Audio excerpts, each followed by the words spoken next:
በቃ ቀልደኛ ነች እሷ ትጫወታለች፣ በቃ አወጣችሁ ዘረገፈችው ትላለህ። ከዛ ትማራለህ ደግሞ አታወጣውም። ምን ሆናል ስትል አይ ምንም ትላለህ። ከነገርካት ጠዋት ስትጫወት ከጓደኞቿ ጋር ስትጫወት ትናገራለች። ተሻለህ ይሉሃል ጎረቤቶች። ማነገራችሁ ስትላቸው እንደዚህ እና አንዳንድ ጊዜ ዋጋ የሚያስከፍሏችሁ የዋህነት ይኖርባቸዋል፣ ወይም ደግሞ ዋጋ የሚያስከፍል አይለኝነት ይኖርባቸዋል። እናንተ ወዳችሁ ፈቅዳችሁ የምትኖሩት ትዳር ውስጥ ልትንከባከቡት የሚገባ የልባችሁ ዙፋን ላይ እናንተ ከዙፋን ወርዳችሁ መሬት ተቀምጣችሁ የልባችሁ ዙፋን ላይ ያንን ሰው የምታስቀምጡበት ሁኔታ ይመጣል። ካልተንከባከባችሁት ወይ ሚስትህን ካልተንከባከብ ወይም ባልሽን ካልተንከባከብሽ ትዳሩ ሊፈርስብሽ የሚችልበት ሁኔታም ይመጣል። በአንድ መንከባከብሽ ብቻ ደግሞ ትዳሩ ሊተርፍ ይችላል። ተገቢውን ክብር ለባልሽ በመስጠትሽ ባይገባውም ይገባዋል ብለሽ በማሰብሽ በማድረግሽ ሊጸጸት እንዲችል ማድረግ ትችላለሽ። ድሃም ቢሆን ሰካራምም ቢሆን ወይም ደግሞ ምንም የሌለው መናጢ በቃ ባዶ ቤት ሲመጣ እኮ ምንም የሌለው ነው። ምናልባትም በቃ ብቻ የሆነ ብቻ አንቺ የምትፈልጊውን ያክል ወንድ ሳይሆን ቀርቶ ቢሆንም እንኳን ክብር ይፈልጋል ወንድ ልጅ። አይገርም? በቃ ይሄ ተፈጥሮ ነው። ምን ታደርጉታላችሁ? ክብሩን ይፈልጋል እና ያንን ክብር ብቻ በመጠበቅሽ ትዳሩ ሊቆይ ይችላል። ለምን? ትዳር ብለሽ ገብተሻልና። ትዳር ማለት አንቺ እኔ እንደዚህ አይነት ሰው ነኝ ብለሽ ካልሹ ባህሪና ጸባይ ውጪ ሌላ ሰው ደባል አይምሮ ማስገባት ማለት ነው። ትዳር ማለት ደባል ስጋ፣ ደባል አይምሮ፣ ደባል የሆነ ስብና መጨመር ማለት ነው። የተቸገርሽበት ህይወት ካለ ሌላ ችግር መጨመር ማለት አይደለም። ግን ሌላ ከራስሽ ውጪ የምትንከባከቢው ሌላ ሁለት አንቺ ራስሽን መንከባከብ የምትችይ ከሆነ ሌላ ሰው መንከባከብ አያቅትሽም። ግን ደባል የሆነ ነገር አመጣሽ ማለት ነው። ስለዚህ ስትኖሪም አዝለሹ ተሸክመሹ ነው የምትሄጂው። ሰላም ነው እንዴት ነሽ ደህና አደርሽ ባለቤትሽ ደህና ነው ትባያለሽ። አለ ጫንቃሽ ላይ ተሸክመሽዋል። ስለዚህ ደህና ነው ለማለት እንዲመች አድርገሽ ነው መኖር ያለብሽ። ይድፋውና ከምትይ ማለት ነው። ኧረ ምን እሱ እንደው አቆሰለኝ አቃጠለኝ ምናምን ነገሩ ስለተለመደ ሊሆን ይችላል። ጎረቤት የሚያውቀው ስለሆነ ሊሆን ይችላል። ግን ቤት ብዙ ነገር ይችላል። ቤት ብዙ ገበና ይሸፍናል። ግድግዳው፣ ጣራው፣ መጋረጃው የሚሸፍነው ስጋችንን ነው።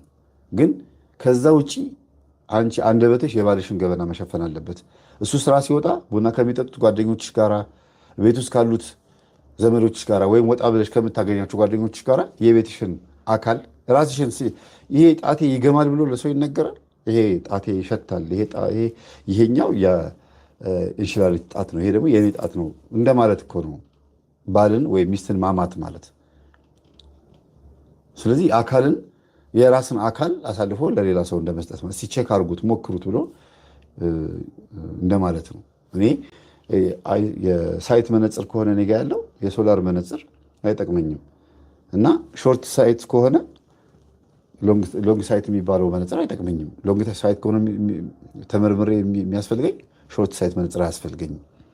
ስለዚህ በልኬ እኔ ቤት ውስጥ ያለውን ታሪክ ለመፍትሄ ከሆነ እንዲሁ እንደዚህ ነገር ገጥሞ የነበረ ምን ትያለሽ ብሎ መናገር ነው። ከዛ ውጭ ግን በየቀኑ የቤትን ታሪክ አውጥቶ ማስጣት ማለት ራስን አውጥቶ እንደማስጣት የሚቆጠረው። እነዛ ሐሜቱን ያማሽላቸው ጎረቤቶችሽ በጸብ ሰዓት አላቅሽም እና ነው አንቺ እንደዚህ ነው ብለው መልሰው አንቺው በተናገርሽው ንግግር ያገኙሻል በራስሽ ቃላት። እና ጎረቤትሽም ባልሽ ነው ወይም ደግሞ ጎረቤትህ ሚስትህ ናት። እና ወደዚህ ስትመጣ ሞር በብዛት ትዳሯን ማትረፍ የምትችለው ሴት ናት። ወንድ አይችልም ምንም አያውቅም ሳይሆን የሆነ ደስ የሚል ነገር ካየ ከስራ ሲመጣ ደስ የሚበላው የሚጠጣው ፊት ካየ ደስ የሚል የሚመገበው መልክ ካየ ወይም ደግሞ ደስ የሚል ነገር ቤት ውስጥ ከጠበቀው ጀስት ውጪ መሆን ራሱ ያስጠላዋል። ቤት መጥቶ በጊዜ ከስራ እንደወጣ ቤት መግባት ነው ደስ የሚለው። የሆነ ብቻ የሚስበው ነገር ካለ ያ ነገር ይስበዋል። እና ከዛ አንጻር ብልሃት ለሴት ልጅ ተሰጥቷል። ብልሃት ለሴት ልጅ ተሰጥቷል። እና እኔ ከዚህ በላይ ማርዘም አልፈልግም።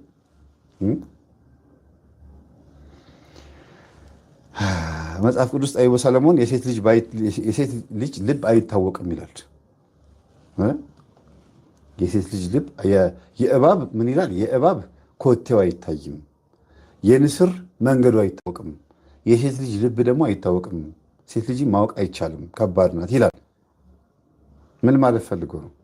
እንደገናም ደግሞ በሌላ በኩል ሲናገር ደግሞ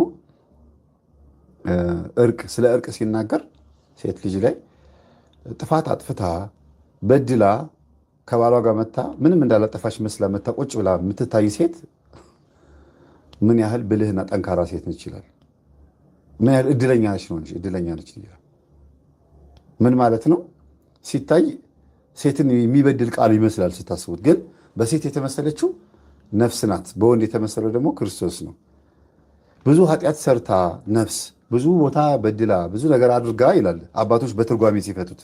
ይህንን ብዙ ነገር በድላ ብዙ ነገር አድርጋ መታ ቤተክርስቲያን ይቅር ተብላ ምንም ጥፋት እንዳላጠፋች መታ ቆልጭ ስትል ቅዳሴ ላይ በክርስቶስ ፊት ለፍርድ ስትቆም እና ፍርድ ሲፈረድላት ባሏም ይቅርታ ሲያደርግላት እንደማለት ነው። ባል እንትን ሚስትየዋን እና እንደዚህ አይነት እድለኛ አለ ወይ? እድለኛ ነፍስ አለች ወይ? ይቅርታ የተደረገላት ምሕረት የተደረገላት ነፍስ እንደዚህ አይነት እድለኛ አለ ወይ ማለት ነው ብለው አባቶች ተርጉሞታል። ሴት ወንድ ብሎ የሚተረጉመው ብዙ ጊዜ በጾታው ብቻ ሳይሆን በነፍስና በስጋ በነፍስና በአምላክ አድርጋችሁ መተርጎም ትችላላችሁ። በባልና በሚስት በኩል የሚተረጉመውን ውዴ በሩን አንኳኳ ይላል መኃልየ ዘሰሎሞን አይደል? ውዴ በሩን አንኳኳ፣ እኔ ግን ተኝቼ ነበረ። እግሬን ታጥቤ ካልሲ አድርጌ ቢጃማዬን ቀይሬ ተኝቼ ነበረ። አሁንም ውዴ በሩን አንኳኳ። በሩን ቅርቅር አድርጌው ስለነበረ እጁን አሾልኮ ሊከፍት ሞከረ፣ ግን እኔ ደግሞ በሩን ዘግቼዋለሁ። ውዴ ከበሩ ላይ ሄደ እያለ መኃልየ ዘሰሎሞን ያስተማሩን ትምህርት ነግሬያቸዋለሁ። ያቺ ውዴ የምትለዋ ሴት ነፍስ ናት። ያ በሩን ሊከፍት የነበረው በር የሚያንኳኳ ውዴ የተባለው ደግሞ ክርስቶስ ነው። እና መጽሐፍ ቅዱስን በቀጥታ ፈቶ ሴትን አንደርማይንድ ያደርጋል፣ ሴትን ያዋርዳል ብሎ ማሰብ በጣም ነውር ነው።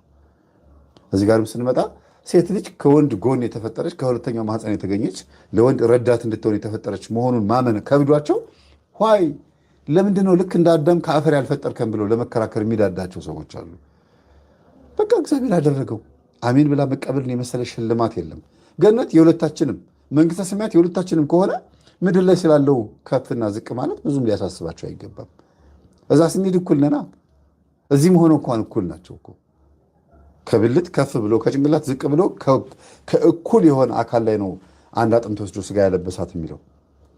እንዲያውም ሴቶች ቢገባቸው ኖሮ ደጋግም የምናገረው መልካም ሚስት ለባሏ ምንድን ነች? ጻፉት እስቲ ቶሎ ቶሎ ቶሎ ጻፉት። መልካም ሚስት ለባሏ ምንድን ነች? እና አስቡት እንግዲህ ባል ጭንቅላት ከሆነ መልካም ሚስት ደግሞ ለባሏ ዘውድ ደግሞ ከጭንቅላት በላይ ነው የሚቀመጠው። ስለዚህ ውበቱ ናት ማለት ነው። በእርግጥ ቆንጆ ሴት መርጦ ማግባት ከዚህ ቃላት የመጣ ነው ይባላል። ግን ምንም ትሁን የሥላሴ ፍጥረትም ትሁን በተለይ በድንግልና ካገባችሁ፣ በተለይ ደግሞ መንፈሳዊት ሆና ረጃጅም ቀሚስ ለብሳ ዝክር እያዘከረች ቤት ውስጥ ባሏን በጸሎት የምትደግፍ ልጆቿን የምታስቆርብ ስራ ውላ የምትመጣ ብትሆን ታማኝ ሆና የምትመጣ አይደለም። እንደዚህ ሆና ስትሆን በትክክል የባሏ ምንድነች? ዘውድ ናት። መልካም ሚስት ለባሏ ዘውድ ነች። አለቅነትና ምንድነው ከአባቶች ይወረሳል። መልካም ሚስትን ግን ከእግዚአብሔር ነው የምናገኛት ይላል አይደለም።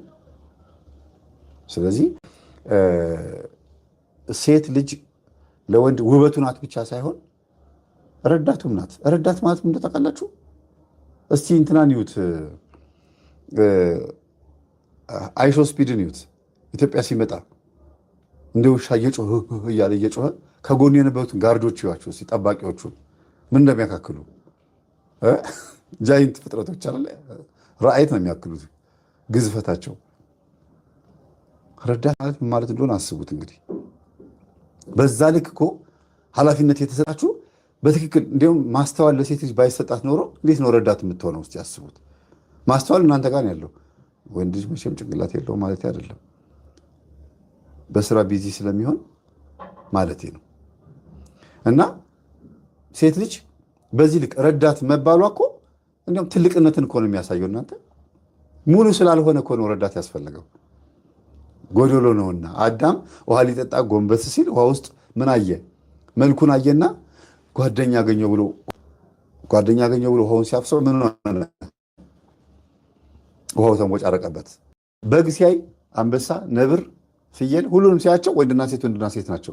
እሱ ብቻ ወንድ ነው፣ ሴት አልተፈጠረለትም። ስለዚህ አዳም እጅግ እንዳዘናዩና ሥላሴ ምን አሉ? ረዳት እንፍጠርለት። ከባድ እንቅልፍ ለቀቀበት።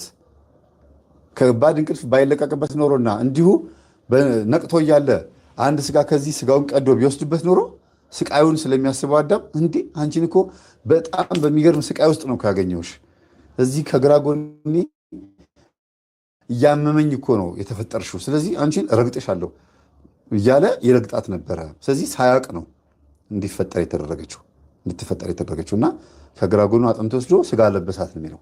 ራሱ የሰራት እንዳይመስለው ስጦታ ስለሆነች ማለት ነው። ሴት ልጅ ስጦታ ናት ለዚህ ምድርም ለወንድም። ያው ምድር የወንድ ነች ማለት አይደለም። ለዚህ ምድርም ስጦታ ነች። የሁለተኛው ማህፀን ልጅ ናት ሴት ልጅ። የመጀመሪያው ማህፀን ማናት? ምድር አዳምን አስገኝታለች። ሁለተኛ ማህፀን ማናት? የአዳም ጎን ናት፣ ሔዋንን አስገኝታለች። እኛ ደግሞ የሔዋን ማህፀን የሶስተኛው ማህፀን ልጆች ነን። ስለዚህ ሔዋን ምንድናት? ወይም ሴት ልጅ ምንድናት? ስጦታ ናት። ወደዚህ ምድር ጉድለት እንዳለ ትንሽ ደመናማ ምናምን እንደሚባለው አለ አይደለ? የሆነ ትንሽ ጉድለትን አንከስ የሚል የሆነ ነገር እንዳለ አየንና እግዚአብሔር ሙሉ ማድረግ ፈልጎ ሴት ልጅ አመጣት። ስለዚህ ሴት ልጅ ምንድናት? በጎደለ ሙሉ አይደለችም፣ ሙሉ የምታረግ ናት። አንገቱን የደፋ ካለ ቀና የምታረግ ናት ማለት ነው። በማን? በክርስቶስ እናት። እስቲ ስሟን ጥራት። እኔ በምጠራት የመጀመሪያዋ የምድራችን እናት ሔዋን ብትሆንም ዳግማዊት ሔዋን ድንግል ማርያም ደግሞ ምን አደረገች? ገልብጦ ሊጥለን የሔዋን መኪና ማርያም አዳነችን ፍሬን ያዘችና ብለዋል። ሰምና ወርቅ ነው እና ፍቅር እመቤታችን ሴት ናት። ለዚህ ነው ረዳት የተባለው። ትልቁን ረዳት አመጣልን። ዓመተ ምሕረት ረዳታችን እሷ ነች። እማ አምላክ በቃ እግዚአብሔር እኛን እንዲረዳን ምክንያተ ድህነት ናት እኮ ምክንያተ እርዳታ። እግዚአብሔር እንዲሁ ማዳን ሲችል በእሷ በኩል መጥቶ አዳንን ረዳን ማለት ነው። ስለዚህ ረዳት ስትባል ይሄንንም ጨምር ያቀፈ ነው። እማ ፍቅር እመቤታችን ቅድስት ድንግል ማርያም ስሟ የተመሰገነ ይሁን፣ በረከቷ ይደርብን እና አሁን ዛሬ ላይ እንግዲህ ቅዱስ ቁርባን የሚቀበል ቤተሰብ ነው። ይሄ ቤተሰብ እልክ የሚባል የለ ምን የለ ሁሉም ትህትና ያላቸው ናቸው። ዛሬ ስቲል አሁንም ቢሆን የቤት ሰራተኛ የለም። እኔ ነኝ የቤት እመቤት፣ የቤት ሰራተኛውም ሁሉ ነገሩም እኔ ነኝ ነው የምትለው። ከስራ ሮጣ እንደመጣች ብዙ ዓመት ባሌን በድዬዋለሁ ብላ ስለምታስብ ሮጣ የምታወጥ ሰርታ፣ ይሄ ራሱ እኮ ጉዳት ነው ታውቃላችኋል። እኩል ነው ከስራ የሚገቡት፣ ግን መጥታ ምግብ ሰርታ ምን ብላ ሰርተው በልተው ሲተኙ ደስ ይላቸዋል። በተወሰነ መልኩም ሰራተኛ ቢያስፈልጋትም አይ ደካማ ጎኔን ልጆቼና ቤተሰቦቼ ብቻ አይተውት ባሻሽል ይሻለኛል ሌላ ሰው አይቶት ከሚሰናከልብኝ ብዬ ነው እንጂ ሰው እንዳያይብኝ ብዬ አይደለም ማለችኝ። አይ ሌላ ባዳ ሰው ቤትሽ ውስጥ ከገባ አልኳት በጣም ትስተካከያለሽ አልኳት። ለምን እንከን እንዳይገኝብሽ በምትሰሪው ስራ ውስጥ ራስሽን ከፍ ከፍ የምታደርጊበት መንገድ ሳይሆን ስህተት ሲኖርሽ ባዳ ፊት ስለሆነ ስህተት የሰራሽው ጸባይሽን በዛው እየመረመርሽው ትሄጃለሽ። ከዛ እትዬ ይሄን ነገር እኮ እንደዚህ ነበረ ተሳስተሻል፣ ለምን እንደዚህ አደረግሽው ወጡ ላይ እኔ እኮ ይሄን አድርጌው ነበር ስትልሽ ውይ ይቅርታ ተሳስቼ ነው ማለትም ትለምጅበታለሽ። ልጅሽ ከሆነችም ባልሽም ከሆነ ግን ኦልሬዲ አብሮሽ የመጡ ስለሆኑ ያን ያክል ብዙ ላይ ይታወቅሽ ይችላል ብያት እሺ ብላኛለች። እና የቤት ሰራተኛ መቅጠር እንዳለባት ነግሬያታለሁ። እኔ ለራሷ ለእረፍቷ ብዬ ነው። በጣም ነው የምትደክመው ከስራ መታ እንዴት እንደምትሰራ ብታዩት። እና ዞሮ ዞሮ እግዚአብሔር ስሙ የተመሰገነ ይሁን። ይሄ ቤተሰብ እንዲህ ድነዋል ማለት ነው። እንዲህ ድኗል። ኦኬ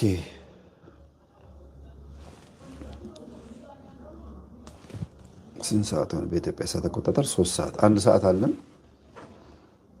እስቲ ሰዓቱ እንትን ስልኩ ከከፈተልኝ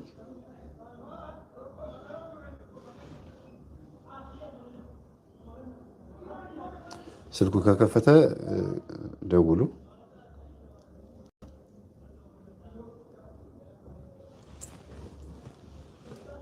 የኖርማሉ ልክፈትላችሁ መሰለኝ።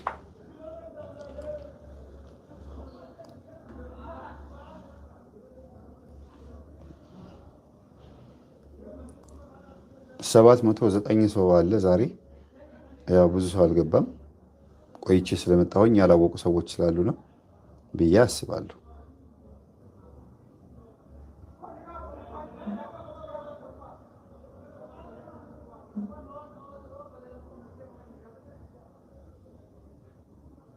መደወል ይቻላል። ይኸው ተከፍቷል።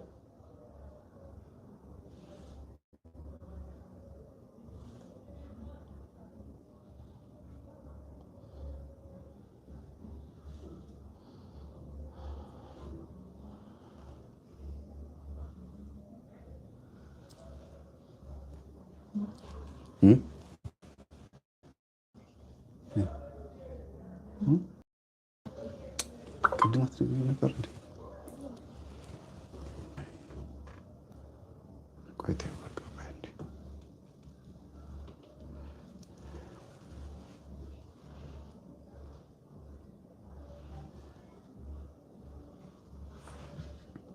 እዚህ ነበር እኮ።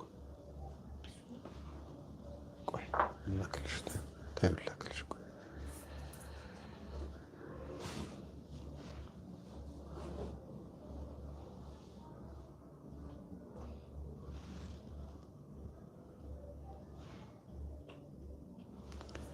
ይቻላል። በስመ አብ በጣም ብዙ ሰው ነው እየደወለ ያለው።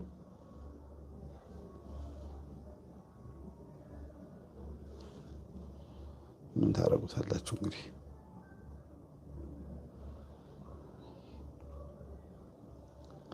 እሺ የቀጥታ መስመር ነው 0969 0969 333 777 333 777 በሱ ደውሉ በቀጥታ መስመር።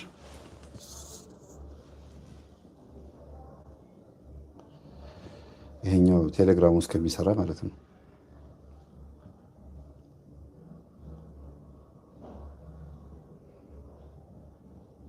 ዜሮ 0969 እሺ ሄሎ ሰላም ሰላም መምህር፣ እንዴት ነህ? እግዚአብሔር ይመስገን። ሰላም ናችሁ? እግዚአብሔር ይመስገን። እንዴት ነህ? አለው። ቀጥታ መስመር ነው አውቃችኋል። ላይቭ ላይ ነው። እየተከታተልኩ ነበር። ስልክ ስትነካካ ቀድሜ ልሞክር አጋጣሚ ያገኘ። አይ ወንዶች መጀመሪያ መግባታችሁ ጥሩ ነው። እንደው ዛሬ ወረድክብን እንዳትሉኝ ፈርቼ ነበር። ኧረ በጣም እኛ ወንዶች እየሰነፍን ነው። የምክር አገልግሎት እንግዲህ የትዳር የምክር አገልግሎት እንደው ምን እንደሚመስል መግቢያውን መቅድሙን ነው ጨልፌ የነገርኳችሁ። ወደ ውስጥ ልቅ ብለን ከገባን ብዙ ነገር አለ፣ በጣም ብዙ ነገር። ግን እንደው ይሄ ለህዝብ ብቻ ልጆችም ሊያዳምጡ ስለሚችሉ ከበድ ያሉትን ሀሳቦች እንደገና ትዳር ውስጥ መግባትም እንዳይሰለቻቸውና እንዳያስጠላቸው አንዳንድ ሰዎች ቀለል አድርጎ መነጋገሩ ይሻላል ብዬ ነው። ቆንጆ ነው። በቀላሉ ብዙ ነገር እየተማማር ነበር። ያው ትዳሩ ውስጥ ባንሆንም የወንድሞቻችን ምናምን ገረብ እያደረግን እያየን እየተማር ነበረ። ጥሩ ነበር በጣም። አላገባህም? ገና ነኝ። ምንድን ነው እሱ? እድሜ ነው ትምህርት ነው ወይስ ጠፍቶ ነው? ገና ያው ስራውም ገና ነው፣ ምንም ገና ነው። ያው እድሜ ነው እድሜም። እሺ ምን ልታዘዝ? መምህርዬ እኔ እንኳን ወንድሞቼ ነበሩ ባልንጀራዎቼ ናቸው እና እንደዚህ ባለትዳሮች ናቸው። በጣም የስጋ ዝም ብሎ በስጋ ዝምድና የለንም። ፈርቻለሁ፣ ይቅርታ እንግዲህ እና በጦርነት ሰዓት ነው የተዋወቅ ነው። እንደዚህ ሚስቱን አደራ ብሎኝ ሂዶ ከዛ በኋላ እሱ እዚህ ተዘጋ። የትግራይ ነበርን፣ መቀሌ ነበርን። ያው መንገዱ ሲዘጋ እኔን አደራ ብሎኝ፣ እርጉዝ ነበረች ሚስቱ። እሺ አደራ ብዬ ተቀብዬ አብረን ያሳልፍ ነው እና በጣም ነው የምንቀራረበው እና ትንሽ አሁን እያስተማርክን ከነበርከው ባህሪ ናርሲስትነት አላት ትንሽ ልደት ትክክል ነው ባይነች እና መክራት አለው። ትምህርት እንዲሰማ ብዙ ነገር እላት አለው። ግን በቃ ያን ያህል አልሰማም። አሁን በቃ በጣም ፈተና ላይ ናቸው። በጣም ጭቅጭቅ ላይ ናቸው። ባልየዋም ትንሽ አይነት ላለበት ግል ወሲብ ምናምን ትንሽ ያስቸግረዋል እና በመክራቸው ምን ብላቸው አልሰማለችኝ። አሁን በቃ እኔም ብዙ በመክራት እንቢ ስትለኝ በቃ ይቅር ብዬ ትቻታለሁ እና አሁን በጣም ጭቅጭቅ ላይ ናቸው፣ መከራ ላይ ናቸው። እኔ አሁን ደግሞ በስዋይ በጸሎት ጠይቅ ምንም ነገር መንገዱ አልታያለኝ እና ምን ላድርግ ብዬ ነው መምህር። እስቲ እንድናወራበት እንግዲህ ላይቭ ላይ ከመጣ አይቀር ስማቸውን ስላልጠቀስን አንተ ማን እንደሆንክ ስለማይታወቅ ብንወያይበት ጥሩ ነው ብዬ አስባለሁ አይደል? አዎ በጣም። እሺ ምንድን ነው የሚያጨቃጭቃቸው ትልቁ ምክንያት? የሚያጨቃጭቃቸው ባለቤቷ ትንሽ ቀናት ቢጤም አለበት። እሺ ችኩል ነው በጣም። እሺ በጣም ችኩል ነው። ቃል ይገባል፣ በሰው ፊት ጥሩ ነው። እዛ በኋላ ግን ዝም ብሎ በቃ ይጨቃጨቃል። ቤት ልጆች አያያዝ ላይ 3 ልጆች ወልደዋል። አሁንም እርጉዝ ነች እና ያልተረጋጋ ማለት ገና በደንብ ያልበሰለ ልበል ድፍረት አይሆንብኝና ማለት ያው ግልጽ ሆነ ማውራት ስላለብን እንድትረዳው መምሬ በደንብ ረጋ ያለ አይደለም እና እሱ ነው በጣም የሚያስጨንቃት የሚከብዳት እሱ ነው። ቀለል ብላ እንደ ጓደኛ እንደምንም ቀርባ እንዳታወራው በቃ ማለት በጣም ቀርባ ሁሉ ነገር እንዳታደርገው የተረጋጋ አይደለም። በምን አይታ ገባችሁ? መልኩና ያየችው ሀብቱና ያየችው በምንድን ነው? ግልጽ እናውራሽ። በምንም ጓደኛ በጓደኝነት ራሱ 14 ዓመት አካባቢ ነው የኖሩት። እንዴ እንደዚህ አይነት ባህሪ ያለው ሰው ጋር እንዴት ልትኖር ቻለች? ችኩልነቱ ትዳር ላይ ውስጥ ገብቶ ይስተካከላል ብላ ነው እሱ ትልቁ ተስፋ የነበረው። ትዳር ላይ ሲገባ ይስተካከላል፣ ረጋ ይላል። ስወልድለት ብንስል በተክሊም የተጋቡት ክብራቸውን ጠብቀው ነው የተጋቡት። የሚገርም የባሳተም ጠብሎ እንግዲህ እና በጣም የተረጋጋ ነው ማለት እሷ የተረጋጋች ነች። በጣም ነገሮች ለመፍትሄ በጣም ሰው ትሰማለች፣ ታናግራለች። ግን ትንሽ ደግሞ ልትነካ ማትፈልግበት የሆነ ናርሲስትነት አላት። በቃ መሸነፍን አትፈልግም። ምናልባት መሸነፍን የማትፈልግበት ምክንያት ከጊዜ በኋላ እሱ ያመጣባት እልከኝነት ሊሆን ይችላል እንጂ በሚገርም ነገር ሴት ልጅ በጣም እንደዚህ አይነት ባህሪ ያለውን ወንድ መታገስ እኮ አትችልም። እንዴት አብረው ይሄን ያክል ዓመት ተቀመጠች? በጣም ታግሳ ቺት አድርጎባት ማንንም ቤተሰብም አትነግርም። ማንንም በጣም ደባቂ ነች። ሚስጥር ምንም ነገር በቃ በጣም ትዕግስተኛ ነች። ያው እንዳልከው ነው። እንደውም አሁን ትንሽ ረጋጋ ሀሳብ አቀለልክልኝና ከጊዜ በኋላ የመጣ ነው። እንዳልከው በጣም ቸት ያደርጋል። እርጉዙን አትቷት ይሄዳል። ብዙ ነገር በጣም ብዙ ነገር አንገላታት። በጣም ብዙና ከዛ በኋላ ነው ተስፋ መቁረጥ። ይበድላታል፣ ይቅርታ ይላታል፣ ተመልሶ ወደዛ እንደዚህ ያለ። 3 ነጥቦችን ላስቀምጥልህ። ዋናው ነገር ገብቶኛል። እሷን ባገኛት የበለጠ ብዙ ነገር ተነግረኛለች ብዬ ተስፋ አደርጋለሁ። ትንሽ ቀናነት አለባት። የሆነ ደስ የሚል ለመሰለ እንደዚህ አይነትን ባህሪ ያለው ወንድ ታግሶ መቀመጥ በራሱ እንጃ። ናርሲሲስት የሆነች ሴት ብትሆን ኖሮ በትክክል ተፈጥሯ ቢሆን ኖሮ አትታገሰውም። በቀይ ካርድ የምታባረረው። ወደዚህ እንምጣና አንተ ያየህባትን ባህሪ ነው የነገርከን። እኔ ደግሞ ምንድነው አንዳንድ እናቶች ምናልባት እንግዲህ በመሀል ገብተህ ትነግረኛለህ፣ ግን አንዳንድ እናቶች ልጃቸው እንዲያገባ ይፈልጉና ግን የልጃቸው ባህሪ አስቸጋሪ ምናምን እንደሆነ ካወቁ በዙሪያ ያሉትን ሴቶች መካከል አንዷን እንዲያገባ ሲነግሩት አልሰማ ሲላቸው መስተፋቅር አድርገው የሚያጋቡ እናቶች አሉ።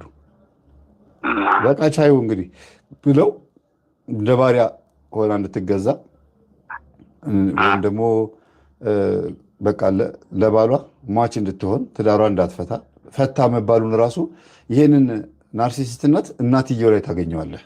ይህ ልጁ ይጠጣል፣ ቺት ያደርግባታል፣ እንደገና መልሶ ይቅርታ ይላታል፣ ቃል ይገባል፣ እምቢ ይለዋል። ይሄ አንዱ ይሄ ነው። ሁለተኛ ደግሞ ባዕድ አምልኮ የሚያመልኩ ሴትዮ ከሆኑ እናትየዋ ወይም አባትየው በቤተሰቡ የወረሰው ነገር ካለ እናትየው ቤተሰቡ የሰው ይቅርታ ማለት ገባ ማለት የቤተሰቧ ጎለም የሚባል የሚያመልኩት አለ።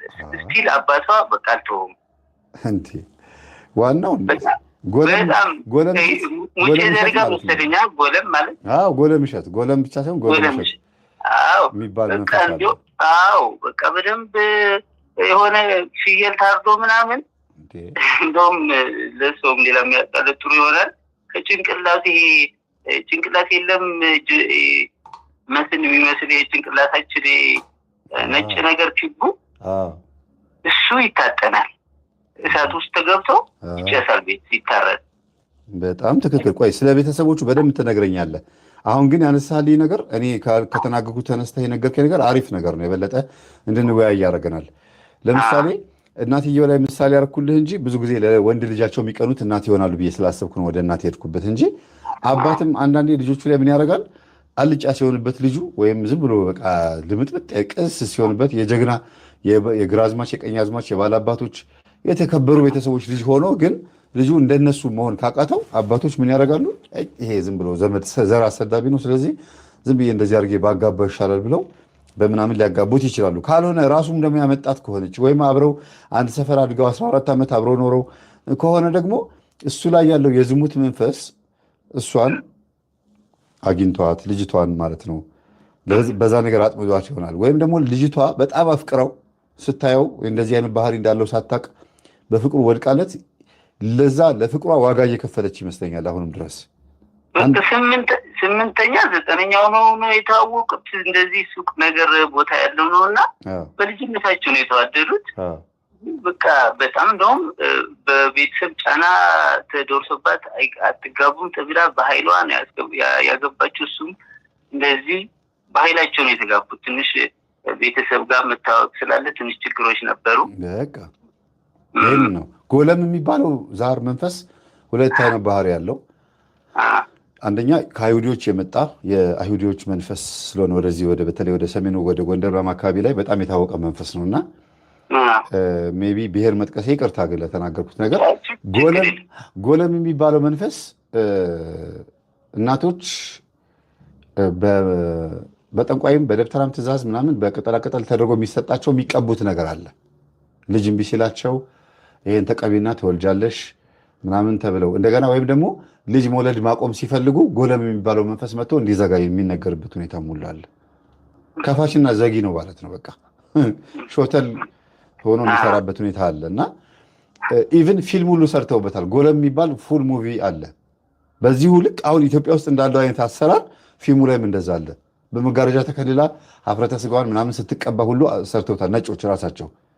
እና ይሄ ልጅ በዛ መልክ የተወለደው ልጅ አይኑ ችግር ሲፈጥር የሆነ ምትሃት አስማት ሲሰራ ምናምን ሰፈር መንደሯን ሲያተራምስ ምናምን ይታያል ቪዲዮ ላይ።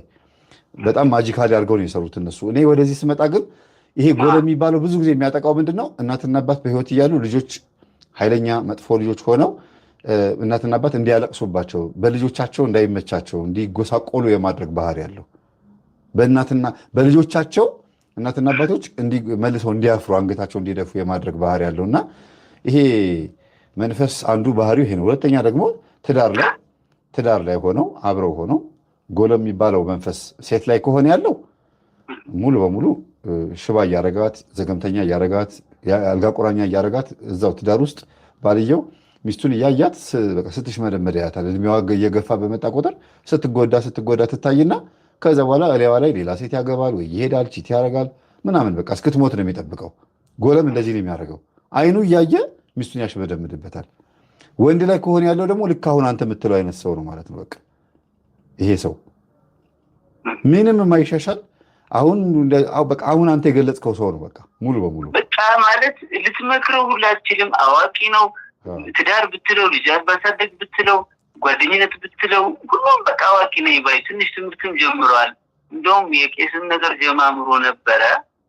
ግልጽ እንድንሆን ነው እንጂ ወቃሱኛ አይደለም መምሬ ለማብራራቱ እንዲመቸኝ ነው። እና በቃ ሁሉም አዋቂ ነኝ ምንም አዋቂ ነኝ ነው የሚለው። በጣም አስቸጋሪ ነው። በጣም አስቸጋሪ ነው ባህል። አዎ ይሄ እንግዲህ መፍትሄውን ልንገርህ። መፍትሄው መጀመሪያ እኔ እሷን ላግኛት። ውይ ደስ ይለኛል በጣም። አዲስ አበባ ነች?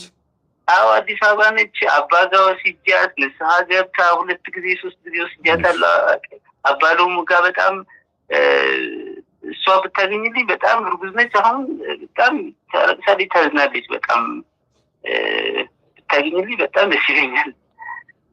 እሺ ለጓደኛው የደወለ ብዬ ሴቭ አድርጌዋለሁ። ውይ ማምርዬ በጣም ደስ ይለኛል። ማን ልበል ስምህ? ኃይሌ ኪሮስ።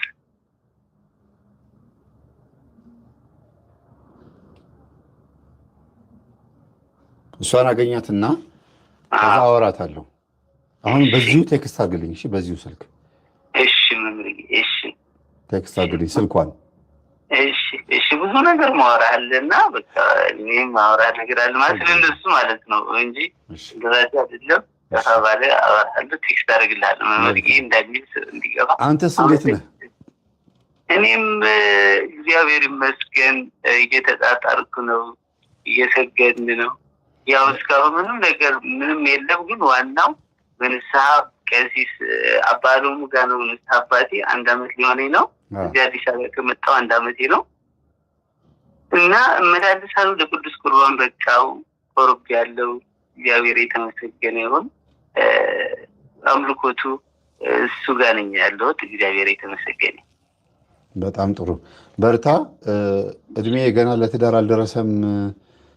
አይ ደርሰናል። ያው ገና ትንሽ አይነት ላው ምናምን አለ። አዎ እሱን ነው ትንሽ ያስቸገረው እንጂ አንዱ በቀደም የዛሬ 3 ሳምንት ጾም ሳይፈታ በፊት የገና ጾም መጨረሻው አካባቢ ላይ አንዲት እህት አገናኝቸው በሉ ተጫዋቱ በሉ እንግዲህ ተዋውቁ ብዬ ሲሄድ ወንዱ ላይ ያለች አይነ ጥላ ደወለችልኝ። እዛው ተጋለጠች። ጥያቸው ሄጄ በቃ ወደ ቤቴ ገብቻለሁ። ደወለች፣ አለቀሰች። አስቀማኸኝ ባሌን፣ አስቀማኸኝ ባሌን። መምህር ይህ አስተምሮ በጣም ነው የሚገርመኝ። ማለት ሁልጊዜ በጠበልና ሳይሆን በታክቲክ የምትለው ነገር እሱ የሚያስፈልገ ይመስለኛል ሳስበው። ባሌን አስቀማኸኝ ብላ ስታለቅስ ስልኩን ተቀበለችና ልጅቷ መምህር አለችኝ። አቤት አልኳት። የመጀመሪያው የተጋለጠለት አለችኝ። አዎ አልጮህም አለኝ እኮ ይል ነበረ። ይኸው አሁን አንቺ ስትመጪ ግን ተጋለጠ አልኳት። አንዳንዴ በቃ ቁርጥ ውሳኔ ወስኖ በመገናኘት በመጨዋወት ምን በማለት መናፍስቶች ቁርጥ ውሳኔቸውን ሲያውቁ የዛን ሰዓት ከጸበል እኩል ውሳኔ ራሱ ያስጮኋቸዋል መናፍስቶችን። ይሄ ነው ውሳኔ። እና እንደዚህ አይነጠላ አልወጣችም ብለህ ዝም ብለህ እስክትወጣ የምትታገል ከሆነ እሷም እልህ ይዛታል፣ መንፈሷ ምክንያት ትፈጥራለች። እና ምንድን ማድረግ ያለብህ ቅጥቅጥ እያረካት እንግዲህ ምን ትሆኝ እስቲ ይህችን የመሰለች ቆንጆ አምጥቻለሁ ይኸው ላገባ ነው እያልክ ማሳየት ነው። እናመሰግናለን። በውስጥ አወራሃለሁ። እዚህ ጋር ትዳር እንፈልጋለን እያሉ ነው እንግዲህ። እንዴት ምን ትላለህ? አብረን እንደግ ምትል ካለች ያው ምንም ችግር የለውም። እድሜ ተናገርሽ፣ እድሜ ተናገራ። እድሜ 31 ይኛለሁ። አንተ በገጠሩ እኮ 30 ማለት እኮ በቃ እንዴት የ10 ዓመት ልጅ አድርሷል ማለት ነው። ከተማው ነው ሁሉም ጓደኞቼ ገና እንትላለህ። አይ ብዙ እህቶች ሰሞኑን እየደወሉልኝ ያሉት መምህር ምን ስትል ሰምተናሃል አሉ። ወንድ ልጅ ካልተደራጀ ገንዘብ ካልያዘ ትዳሩን መምራት የሚችልበት ኢኮኖሚካሊ ላይ ካልደረሰ አያገባም፣ ሊያገባም አይፈልግም። ሀሳቡ ቢኖረውም ግን ይዘገያል ብለሃል። እኛ ግን ልናግዛቸው ዝግጁ ነን የሚሉ እህቶች እየደወሉ ነው። ጥሩ ነው። እንደዛ ከተገኘማ ስምህ ተይዟል። ስልክህ ነው የማይታወቀው። ስልክህ እኔ ጋር ነው ያለው። በቃ ያው ቴክስት አደርጋለሁ። እሺ ወንድማችን እናመሰግናለን። እናመሰግናለን መምህር። እድሜና ጤና ይስጥልኝ። አሜን አሜን። የላይቭ የቴሌግራሙ እምቢ አላቸው መሰለኝ። እንዴት ነው ቴሌግራሙ ዘጋ እንዴ? ሲም ካርዱ እንዴ? አሁንም ቀጥታ መስመር ነው የሰራው። ሄሎ ዛሬ ወንዶች በቃ አልተቻሉም። መወቀስ አለብኝ ማለት ነው ወንዶች እንዲገቡ። እግዚአብሔር ይመስገን በብዙ ሙከራ ዛሬ የተሳካ። ምስጋና ለአምላክ ክብር ደስ በጣም ደስ ይላል። በል እንግዲያውስ በየቀኑ ወንዶችን በደንብ አድርጌ ቆንጠጥ ሳረግ ኧረ አለን እያሉ እንዲገቡ ማድረግ አለብኝ ማለት ነው አይደል?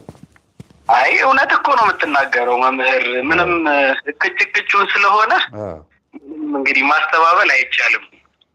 አዎ በቃ በትክክል የምናወራው ውስጥ ገብቶ አስተያየት መስጠት የሚፈልግ ሰው ካለ አዎ ልክ ነህ ብለን ልንቀበል ዝግጁ ስለሆንን የመሰለንን ነገር ነው የምንናገረው። የመሰለንን ነገር ግን ቤተክርስቲያን ከምትነግረን ነገር ጋር እያገናኘን ነው የምናወራው። እና እንኳን ደህና መጣ። እንኳን ደህና ቆየኝ መምህር። ለብዙ ጊዜ ዩቲዩብህን እከታተል ነበረ። በአጋጣሚ ሆኖ ግን በስራም በህይወትም ትንሽ ቢዚ መሆን ሳላገኝ የቀረው እንጂ እንደውም ቢሮ የመምጣት ፍላጎት ነበረኝ መምህር። እሺ እዚሁ አዲስ አበባ እና እንኳን ጊዜህን መውሰድ አልፈልግም። አንተ የገለጽካት አይነት ዘውድ የሆነች መልካም ሴት እንድታጋባኝ ነው የምፈልገው። ቆራቢ ነኝ መምህር።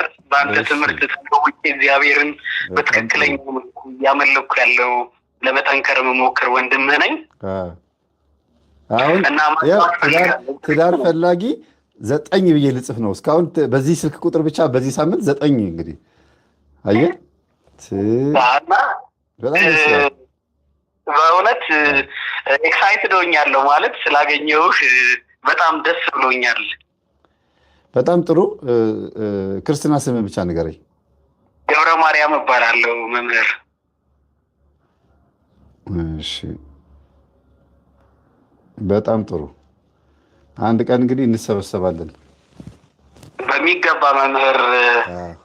እኔ ግን እንደዚህ አሁን የተናገርካቸው ትሁት የሆኑ ዘውድ የሆኑ በመተጋገዝ የሚያምኑ ከኔ አይነት ሴቶች ካሉ በጣም እኔ ዝግጁ ነኝ። በፋሲካ በሆነ በ2 ሳምንት በምናምን ጊዜ ውስጥ እንደዚህ እድሜ በመውሰድ ማለት ጊዜ በመውሰድ አላምንም መምህር እና እሺ። ስለዚህ የመምህርን ትምህርት ያዳመጠች የመምህር ግማት ፕሮግራም ይሄ የመናፍስት ሴራ የገባት የምትጾም የምትጸልይ የምትሰግድ እግዚአብሔርን የምትፈራ ከዛም አልፎ ተርፎ ደግሞ ቀሚስ ለባሽ ተብሎ ቀለል ተርጎ እንደሚነገረው መንፈሳዊት ማለት ነው አይደለ? በዚህ መስመር የሆነች ከሆነች በ2 ሳምንት በ3 ሳምንት ትውውቅ ውስጥ ቶሎ ልንግባባ እንችላለን ብለህ ታስባለህ? በሚገባ መምህር። እና ሌላው ቁም ነገር ድንግል መሆን አለባት መምህር። ኦኬ እሺ። ድንግል ነው ማገባው። በጣም ጥሩ እሺ። በተክሊል ማግባት ስለምትፈልግ ነው? በተክሊል አይደለም ግን ቆርቤ ነው ማግባት የምፈልገው፣ ግን ድንግል ሴት ነው ማግባት የምፈልገው። እንግዲህ ምርጫ ከተገኘት ችግር የለውም። ኧረ የዛሬው የሚገርም ነው። የምትሰማ ነው መምህር። አከበድከው እኮ ምርጫውን ትለኛለች። መብቱ ነው። እግዚአብሔር ሊሸልመው ይችላል። ምን ችግር አለው እንዴ? ምን አለበት? ምን ችግር አለው? መብቱ ነው። ያው እዚህ ጋር ራሱ ኤርሚ ቦንሳ የሚባለው ለእኔም ድንግል እፈልጋለሁ ከላይ ወጥቻለሁ፣ ድምፅ እንዳይረብሽ ብዬ መምህር ከላይ ወጥቻለሁ። ለዛ ነው እያየሁ አይደለም ኮመንት። እድሜ 37 ነው መምህር። እንግዲህ እህት ወንድሞቼን የማሳድግ ቤተሰብ መረዳ ሰው ስለሆንኩ ነው ትንሽ የዘገየሁት። እድሜ 37 ነው። እንመጣጠናለን ብላ የምታስብ በጣም በመነጋገር የምታምን ትህትና ያላት እግዚአብሔርን በእውነት ከልብ የምታመልክ ትሁት ሴት ካለች እኔ በመጠናናት ጊዜ በመውሰድ ምናምን አላምንም። በቃ በውሳኔ ሰው ነኝ። በጣም ጥሩ። ይኸው ይሄንን ስክሪንሾት አድርጌዋለሁ። እስቲ ላይፍ እንዴት ነው ወንድማችን? ላይፍ እግዚአብሔር ይመስገን መምህር በጣም ቆንጆ ነው በእውነት በጣም ደስ ይላል። ማለት እንዴት ነው እኔ ቤተሰብ ሰው ነኝ። እህት ወንድሞቼን ሳሳድግ ሳስተምር ምናምን እናቴን ስረዳ ነው የነበረውና አባታችንን በሕፃንነታችን ስላጣን ትንሽ ትግሎች ነበሩ በህይወት ውስጥና በዛ የተነሳ ሰርቶ ማደግ፣ ራስን ማስተማር፣ ራስን ማብቃት፣ በህይወት ውስጥ የሆነ ቦታ መድረስ አስፈላጊ ስለነበረ በእነዚህ ነገሮች ቦታ ስሰጥ ያው እንግዲህ አሁን ላይ እግዚአብሔር ፈቅዶ እህት ወንድሞችም ትምህርታቸውን ጨረሱ፣ በምዕራፋቸው ተጠናቀቀ። እኔም እንግዲህ አሁን ነፃነቴን አውጃለሁ። 2 እህቶቼን 1 ወንድሜን አስተምሬ በዲግሪ በትልቅ ደረጃ ላይ ሆነው እኔ አሁን ነፃ ሆኛለሁ መምህር እግዚአብሔር ይመስገን። በጣም ጎበዝ። አንድ ጊዜ ሁላችሁም አመስግኑት። እንደዚህ አይነት ታላቅ ወንድም በነገራችን ላይ ታላቅ ወንድም ላይ ትልቅ ጫና አለ። ይሄን እንድታውቁ በጣም ትልቅ ጫና አለ። ገና ከልጅነቱ ራሱ ሲያድግ ጀምሮ አንተን እያዩ ነው ልጆች የሚያድጉት፣ ስርዓት ያዝ ተብሎ የመጀመሪያ ዱላ የሚያርፈው ታላቅ ወንድም ላይ ነው። ስለዚህ ታላቅ ወንድም ያለበትን ጫናና ታላቅ ወንድም ያለበትን ፈተና ሌላ ሰው የለበትም። በጣም ጎበዝ፣ እናመሰግናለን። ታላቅ ባትሆንም እንኳን ታላቅ ነህ የሁሉም የቤተሰብ? አንድ የኔ ታላቅ አለ፣ እኔ 2ኛ ልጅ ነኝ። ግን ያው ኃላፊነቱን የወሰድኩት እኔ ነኝ መምህር። በቃ የአንበሳ ድርሻው ለአንተ የተሰጠው ምናልባት በስራ በምናምን አንተ ፈጥነ ስኬታማ ስለሆንክ ሊሆን ይችላል እና በጣም አሪፍ ነው። አዎ እግዚአብሔር አግዞኛል መምህር። በእውነት እግዚአብሔርን የኛን ቤተሰብ ሁላችንንም አግዞናል። ደግሞ በስኬት መጠናቀቁ ከምንም በላይ በጣም ያስደስታል መምህር። እንደ ልፋት እንደ ድካም ዋጋ እንደ መክፈል ደግሞ ሆኖ መጨረሻ ላይ ነገሮች ሲበላሹ በመሀል ሲያመልጡ አንዳንድ ጉዳዮች ባልጠበቅካቸው መንገድ ሲሄዱ ትንሽ ውስጥ ያማል፣ ሞራልን ይሰብራል እና ያ ነገር ባለመሆኑ ከምንም በላይ ደግሞ እግዚአብሔርን አመሰግናለሁ። በጣም አሪፍ፣ በጣም ጎበዝ። አንድ ወንድማችን እዚህ ጋር እየጻፈ ነው፣ ዘላለም ነኝ መምህር ብሎ እየጻፈ ነው። ዘላለም የሚባል አንድ ልጅ አለ። ምናልባት ባለፈው ቪዲዮን ያያችሁት ልጅ መሰለኝ። እስቲ ከደወለ ምናልባት ስልኬ ላይ እሱ ነው የሚሆነው። እና ወንድማችን በጣም እናመሰግናለን። እውነት በዚህ ልክ ወንዶች ቶሎ ቶሎ ትገባላችሁ ያላሰብኩም፣ ግን ይቀጥል፣ በርቱ፣ አትፍሩ። የሚያግዙ ብዙ እህቶች ስላሉ አትፍሩ። እሺ፣ የሚያግዙ ስል ምንድነው? በአሁኑ ሰዓት ሴቶች ጎበዝ ሆነዋል። ምንም የሌላትም ትኖራለች፣ ያላትም ትኖራለች። ወንድ ልጅ ደግሞ ያለውም አለ፣ ምንም የሌለው አለ። ዋናው እሱ አይደለም። ዋናው በቅዱስ ቁርባን ለመጋባት መወሰን ነው። አብሮ ማድረግ ይቻላል። እኔና ባለቤቴ ስንጋባ አንድ አልጋና አንድ እንትን ቡታ ጋዝ በቃ የነበረን። ስለዚህ አብሮ ማድረግ ይቻላል። አሁን እንኳን ቤት ሙሉ ነው መምህር። ለዚህ እንኳን ምንም ሀሳብ እንዳይገባ ቤት ሙሉ ነው። እግዚአብሔር ይመስገን በበረከት ጎብኝቶናል። ጥሩ ስራም አለ፣ ገቢም ለማስተዳደር በቂ ነው። ግን ደግሞ መተጋገዝና ሰርቶ ማደግ ደግሞ ከምንም በላይ ፍቅርም ይጨምራል፣ መግባባትንም ያመጣል፣ መተሳሰብን፣ የሆነ ነገር ለፍቶ መገንባትን፣ ሰርቶ ትልቅ ደረጃ መድረስን፣ ህልምና ዓላማን በህይወት ውስጥ የተማረች አይነት ሴት ነው የምፈልገው እና በጣም ግልጽ ነኝ፣ ተግባቢ ነኝ፣ መሳቅ መጫወት እወዳለሁ። ሌሎች እንግዲህ ደግሞ ቀስ እያልኩ አንድ ቀን ደግሞ ቁጭ ብለን ማውራት ከቻለን መምህር ማወራ ብዙ ነገሮች ይኖሩኛል እንደ እግዚአብሔር ፈቃድ። እሺ ወንድማችን እናመሰግናለን። እዚህ ጋር ሁለት ጥያቄ የተጠየቀ ነው ኮሜንት ላይ። ለዲያቆን የምትሆን እህት ሚስት አለች ወይ እያሉ ነው። ያው አለሁ በሉ እንግዲህ ካላችሁ ቶሎ ብላችሁ ቮይስ አድርጉ፣ እዚህ ጋር ጻፉ። መላጣ ነኝ ለእኔ መላጣ የምትሆናለች እያለ ነው። መላጣ ወንዶች በጣም ለትዳር ይሆናሉ ይባላል። በፀጉር አይደለም ጭቅላት የሚለካው። በእርግጥ ግን ያው ቀልዱን ነው የምነግራችሁ። ኧረ አይሆኑም ብለው የሚጽፉም አሉ። ዞሮ ዞሮ የፀጉር መመለጡን ተዉትና ቁም ነገር ላይ አተኩሩ። ቀልዱን ተዉት። አሁን ይሄን አጋጣሚ ተጠቀሙና ቶሎ ቶሎ እንትን ካላችሁ አርብ ቀን የጥያቄና መልስ፣ ሰኞ ደግሞ የትዳር ጉዳይ ይሆናል ማለት ነው። እንደዚሁ እናደርገው፣ ማሰሻ እናደርገዋለን። መፈላለግ በጣም ግሩም መምህር፣ በእውነት በጣም ሀሳብ ነው። እሺ ወንድማችን እናመሰግናለን። እግዚአብሔር ያክብርልኝ መምህር፣ በእድሜ በጤና በጸጋ ይጠብቅልኝ። ይኸው ተነስቼ ነው ጎንበስ ብዬ ማመሰግን። እግዚአብሔር በጤንነት በጸጋ ይጠብቅልን ወንድማችን። በእውነት በምትሰጠው አገልግሎት በምትቀይራቸው ነፍሳትና ህይወቶች በእውነት ትልቅ አክብሮት አለኝ። ስራህን እግዚአብሔር ይባርክልህ፣ ቤተሰብህን ይባርክልህ። በእድሜ በጤና ለወደፊት ብዙ ነፍሳትን አትርፈህ ትልቅ ጸጋ የምታገኝበት የህይወት መንገድ ላይ ነው ያለው እና ያዝልቅልህ፣ መጨረሻህን ያሳምርልህ። በጣም ነው የምናመሰግነው። እንወድሃለን፣ እናከብርሃለን። እህቴም ያው እንወድሃለን፣ እናከብርሃለን። እሺ እህታችን አመሰግናለሁ። እህታችን አዘጋጅ ቤቱን፣ ሶፋውን ጠጋጠጋ አድርጊ። እሺ አይሎ ጋር እያልን ልንገባ ነው። መምህር ችግር የለም፣ በፍቅር እንቀበላታለን። ብዙ ሴቶች ትዳር ጥያቄ የሚያቀርቡ አሉ እና ወንዶች ነው ውድ የሆኑብን። አሁን ወንዶች መጣ መጣ እያሉ ነው። ችግር የለውም፣ ያው ተጀምሯል። እንግዲህ ሁሉ ነገር በሚዲያ ነው። ምንም ሳንቲም የሚከፈል ያው አይደለም። ይሄን ቀርቶ የምክር አገልግሎት ስሰጥ እንኳን ሳንቲም አልተቀበልኩም። ሳንቲም መቀበል የሚገባው አይነት አገልግሎት አይደለም። ይህ አገልግሎት እንኳን መጣችሁልን ብለን አገልጋዮች ምዕመናንን እጃችን ዘርግተን የምንቀበልበት ትልቅ የሆነ የመወያያ ትልቁ መድረክ ነው። በቃ ስለዚህ አትፍሩ። ምንም የሚቀርባችሁ ነገር የለም። አትፍሩ። ግቡ። በትዳር ውስጥ ቆንጆ ቆንጆ ልጆች ትወልዳላችሁ። እግዚአብሔርን የምትፈሩ ስለሆነ የምትገናኙት ምንም ነገር አትፍሩ። በቃ ቻው። እሺ፣ አመሰግናለሁ ወንድማችን። መልካም ምሽት። አዳመጣለሁ ወደ ላይ ገብቼ ወንድማችን። እሺ ሴቭ አድርገህ ኮንታክት እንደምትዘጋኝ ባለሙሉ እምነት ነኝ። አዎ ገብረ ማርያም ብዬ ሴቭ አድርጌዋለሁ። መልካም እሺ መምህር። ሄሎ፣ እዚህኛው መስመር ሄሎ፣ ሄዱ፣ ሄሎ፣ ሄዱ የለች። አይ ኔትወርክ እምቢ ብሏት ነው መሰለኝ። ሄሎ ወይኔ ዘጋችሁ ራሷ። እሺ ሄሎ ሄሎ ሄሎ። አቤት። ሰላም መምህር ተስፋዬ እንዴት ነህ? እግዚአብሔር ይመስገን። እንዴት ነህ? ሁሉ ሰላም አለው አለው። አንዴ መስመር ላይ ቆይኝ። እሺ። ሄሎ ሄሎ ሄሎ። አቤት። ቆይ አርሴማ አንዴ መስመር ላይ ቆይኝ። እሺ እሺ እሺ እሺ እሺ። በቀጥታ መስመር የደወልሽው መጨረሻ 64 ደህና ነሽ? ሄሎ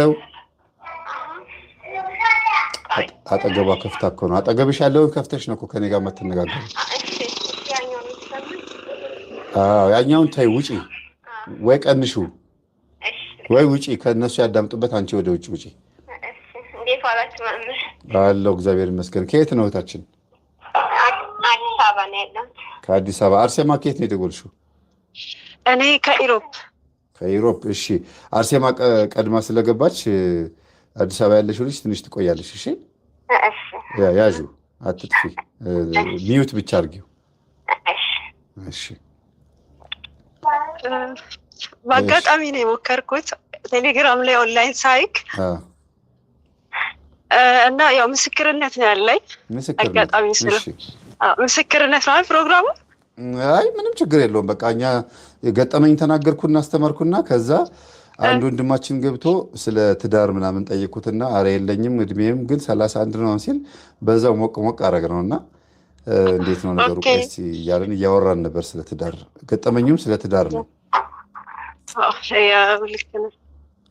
ያው እየሰማሽ አልነበረ መሰለኝ ገጠመኙን።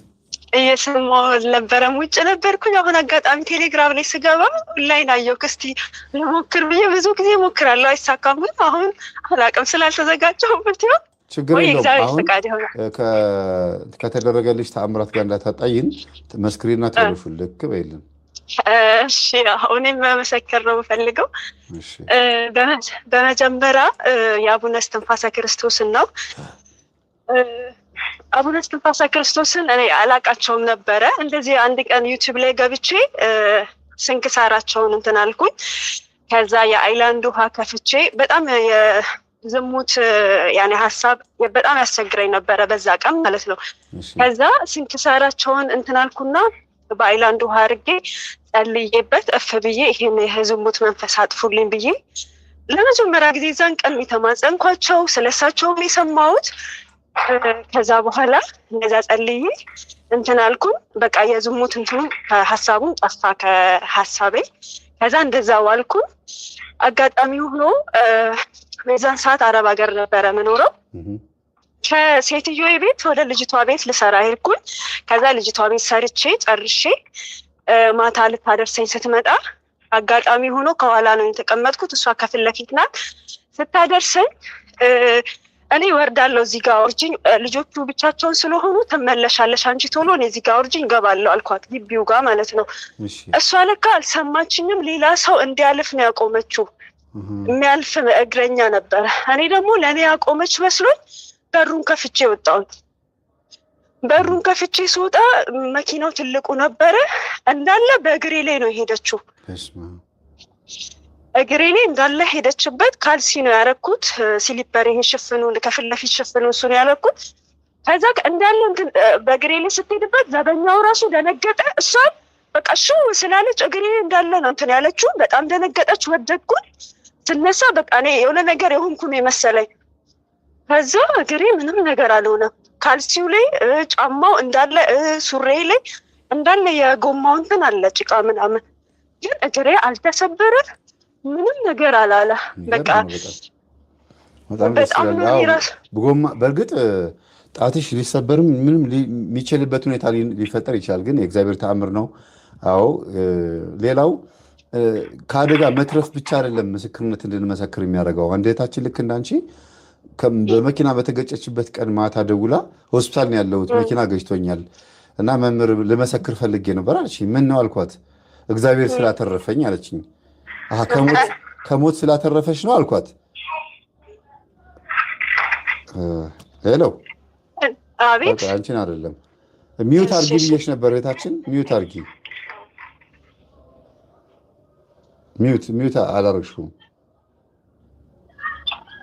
እሺ። እና አይ ከነፍስ ሞት ስላተረፈኝ ነው ኃጢአቴን ሳልናዘዝ እንድሞት የፈለገው መንፈስ ሀሳቡ ስለከሸፈበት በህይወት ስለተረፍኩኝ እንደገና አልጋ ቁራኛ ሆኜ እዚህ በተኛሁበት የአንተ ተማሪ ነርሷ ትምህርትን እንዳዳምጥ ያው ጠዋትን የገባሁት ተገጭቼ ማታ ነው የደወልኩልህ አለችኝ። አዎ አልኳት።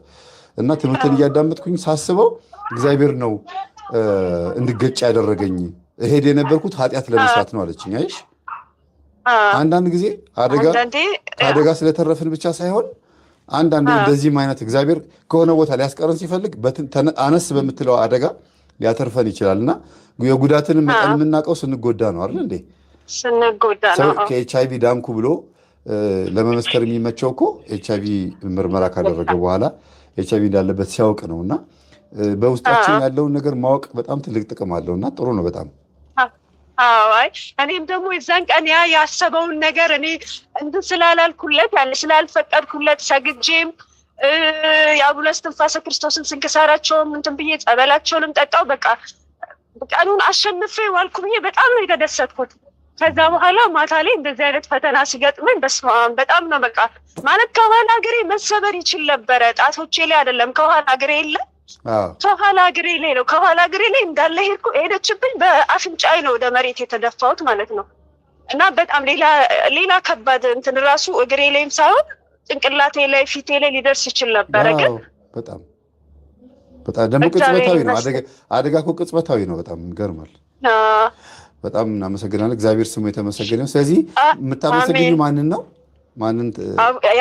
የአቡነ እስትንፋሰ ክርስቶስ አምላክን እንዲሁም አቡነ እስትንፋሰ ክርስቶስን። ሌላም ደግሞ አለኝ መምህር።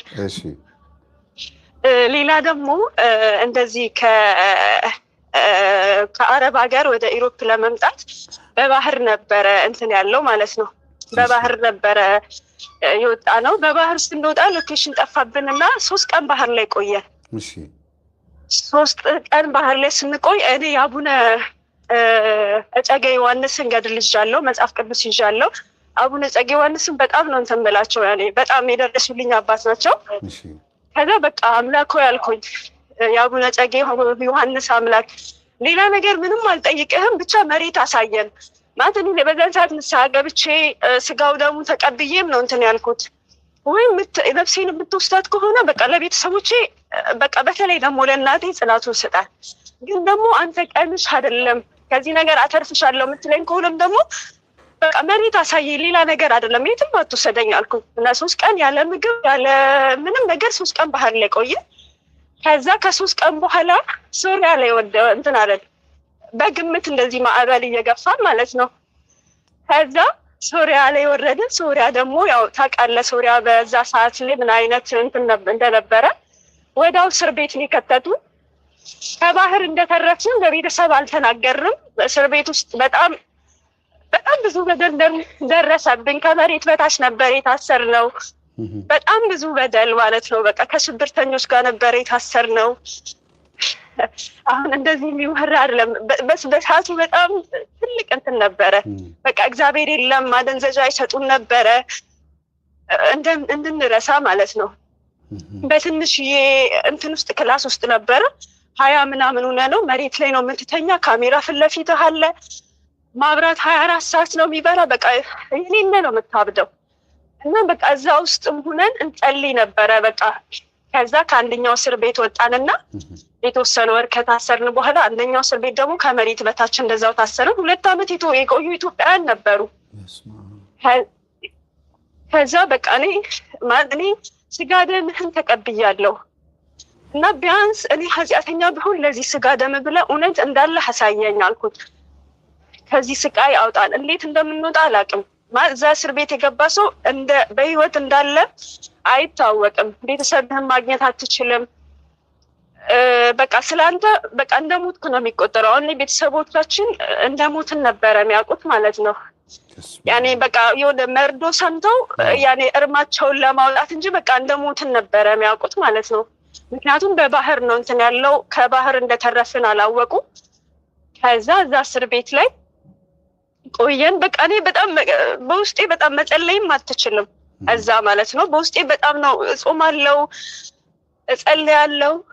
ከዛ የሆነ ሰዓት ላይ በቃ ጸሎቴ በቃ ሱባኤ ሁሉ እገባ ነበረ እዛ ሁኜ ማለት ነው። ግን የሆነ ነገር አሳየኝ እላለሁ፣ ምንም ነገር የለም። በቃ መጨረሻ ላይ በቃ ተስፋ ቆረጥኩኝ። በቃ የለህም አንተ እየሰማኸኝ አይደለም፣ ብትኖር ኑሮ እኔ አቅሜን ታውቃለህ፣ ይህን ፈተና አታመጣብኝም አልኩኝ።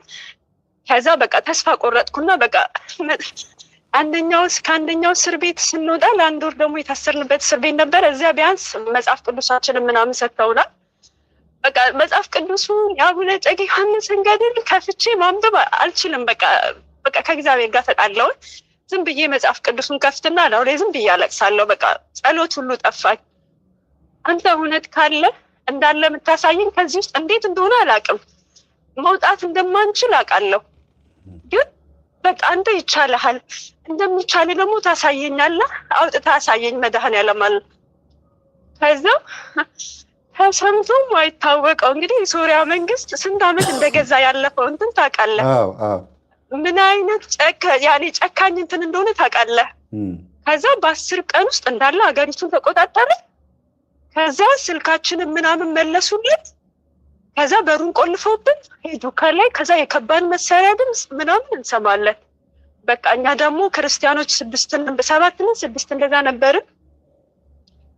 አንገታችንን ሸፈንን። በቃ እኛን እንትን የሚሉን ማለት አክራሪ እንትኖች ስለሆኑ እኛን ቀድመው እንትን የሚሉ መሰለን። ከዛ መጡ። እናንተ ነፃ ናችሁ፣ በደበደብን እዚህ ያለን አሉ። ከላይ እኛ ከስር ነን ያለው ከመሬት ስር ነን። ከላይ ከባድ መሳሪያ ምናምን እነሱ ከላይ እንትን ሲሉ ይሰማናል። በቃ በጣም እንትን ነበረ፣ በጣም ፍራቻ ነበረ። ከዛ እኔ ለቤተሰቦቻችንም በቃ እኔ ለእህቴ ምናምን በቃ እንደዚህ ከሆንኩኝ እናቴን አደራ ምናምን ተናዝዤ በቃ ምን ተርፍም አልመሰለንም። ግን መድኃኔዓለም በቃ ስራውን አሳየን በለተቀኑ። ከዛ በኋላ ከስንት ወር በኋላ ፀሐይ ብርሃን ያላየን ሰዎች መጡ፣ በሩን ሰፈሩ። እናንተ ነፃ ናችሁ። ሌላው የተቃራኒው ፓርቲ ማለት ነው፣ ገዢው ፓርቲው ሄደ፣ ተቃራኒው ፓርቲ መጣ፣ ከፈተልን። በቃ እግዚአብሔር እንዳለ አሳየን። ስንት ናቸው አጠቃላይ ወጣችሁት? አጠቃላይ ብዙ ነን እንዴ፣ ብዙ እንትኖች አሉ። የሌላ ሀገር ዜጋ አሉ፣ የዛ ሀገር ዜጋ አሉ። በጣም ብዙ በቃ በጣም ብዙ ነው። መንገድ ላይ እንዳለ የዛን ቀን ስንወጣ መንገድ ላይ ያየነው እስረኛና ወታደር ብቻ ነው የምታየው። በቃ መንገድ ላይ ሌላ ሰው ሰላማዊ ሰው አታይም። አብዛኛው በቃ እድሜ ልክ። ምግብ ከየት ትበላላችሁ? ምግብማ ይሰጣሉ። ያው ጨው የሌለውም ዘይት የሌለውም ቂጣም በቀን ይሰጣሉ። በጣም ይገርማል። በጣም ግን በጣም የጨቋኝ መንግስት ከነበረ የሶሪያ ማለት በቃ ምን እንደምል አላውቅም። የተደመሰሰው ገዢ ማለት ነው። የተደመሰሰው ገዢ ያለምንም ጥፋት። አሁን እኛ ሎኬሽን ስተን ነው ያው በህገወጥ መንገድ ቢሆንም ምንም ነገር ወንጀል የለብንም። በጣም ከአሸባሪዎች ጋር ነበረ የታሰርነው። ከዛ ደግሞ ወንዶች ተሰቅለው ሲገረፉ በቃ እንሰማለን። በቃ በጣም እንጃ ሰቆቃ። በእንትን የሚፈጩበት ማሽን አለ፣ ሬሳቸው የሚፈጭበት የለም። የሰው በቃ የሰው ሽታ አለ፣ የሞተ ሰው እንትን ወደ ታች ስንወርድ እንደዛ ይሸተናል። በቃ እኔ እንጃ የስቃይ ጥጉ መጨረሻው እዛ ነው ያየነው። ግን እግዚአብሔር ይመስገን መድኃኔዓለም ክርስቶስ አቡነ እጨጌ ዮሐንስ አላሳፈሩኝም። እግዚአብሔር ይመስገን። ያሰብኩበት ያው እምነቴን ሊያጠነክሩ ነው። እምነት ማለት እኔ እስከ መቀበል ድረስ ደርሼ ነበረ፣ ቅዱስ ቁርባኑ ማለት ነው። ግን እምነት የለኝም ለካ ነበረ። እና እግዚአብሔር የትኛውንም ነገር አምጥቶ እንደሚያሳልፍ እምነት ደግሞ እንደሚጎልኝ እምነት ሊሰጠኝ ይህን ነገር አመጣልኝ። እግዚአብሔር ይመስገን። ስለዚህ ሁሉም አማኝ በህይወት ዘመኑ እግዚአብሔርን አምናለሁ የሚል ሰው በሆነ ነገር መፈተኑ አይቀርም። ደግሞ በቃ ማያልፍ ነገር በቃ እኔ በቃ የሚያልፍ አልመሰለኝም። ከዛ መውጣ አልመሰለኝም። በቃ እንዴት ነው እግዚአብሔር የለም ብለህ አንተ እንትን ክስተ ማለት። ከዛ ደግሞ ከእግዚአብሔር ጋር ግብ መፍጠር። አንተ እውነት ካለ አልኩኝ በቃ ጸሎት አቆምኩኝ። መጽሐፍ ቅዱሱንም ከስንት ወር በኋላ እጄ ሲገባ ራሱ እንትን አለለውም። በቃ ብዙ የጸሎት መጽሐፍ እጄ ላይ አለ። ገልጬ አላየውም። በቃ የለህም ግን ካለ እስቲ ከዚህ ውጣና አሳየኝ አልኩት። ከዛ በህልሜ ምን አየሁኝ? ከስንት ቀን ያ ነገር ከመውጣታችን በፊት ወታደሩ እንደዚህ እንትን የሚሰጠን አለ፣ ምግብ የሚሰጠን ወታደር አለ። እሱ በመስኮት መንገድ የአቡነ እጨጌ ዮሐንስን ስዕል አድኖ ይሰጠኛል። ከዛ የአቡነ እጨጌ ዮሐንስን ይሄ ነገር ከስንት ጊዜ በኋላ ደግሞ ህልም ያየሁት። ህልም በቃ በጭራሽ ነው የጠፋ። መሬት ላይ ነው መተኛ፣ መሬት ምንም ነገር የሌለ ሲሚንቶ ላይ ግን ህልም ጾማለሁ እንትን እላለሁ፣ ግን ህልም ማየት አልቻልኩም። ከዛ የዛን ሰሞን በመስኮት እንትን የአቡነ እጨጌ ዮሐንስን ስዕል አድኖ ይሰጠኛል። ከዛ ይሄ ነገር ምንድን ነው ብዬ በቃ እሳቸው ገድል ላይም በቃ በጣም ነው ማለቅ ሰው እንትን ብለው እና እግዚአብሔር ይመስገን መድኃኔዓለም ክርስቶስ በመድኃኔዓለም ቀን በባለ እግዚአብሔር ቀን ነበረ እንትን ያለው ከአንደኛው እስር ቤት በመድኃኔዓለም ቀን ከአንደኛው እስር ቤት ደግሞ 28 ነበረ የወጣ ነው። እግዚአብሔር የተመሰገነ ይሁን። ይሄ ነው መድኃኔዓለም ያደረገልኝ። አሜን። መድኃኔዓለም ለአንቺ ደረሰ ለእኛ የሚደርስልን በችግራችን ጊዜ ለአንቺ እንግዲህ አለሁ ይበለን። በጣም ደስ ይላል። በጭንቅ ሰዓት እግዚአብሔርን ማየት እግዚአብሔርን ማሰብ በጭንቅ ሰዓት ወደ እግዚአብሔር መቅረብ በጣም ደስ ይላል እና እምነታችን የሚፈተንበትና የሚለካበት ጊዜ ቢኖር በህይወታችን የጭንቅ ሰዓት ነው።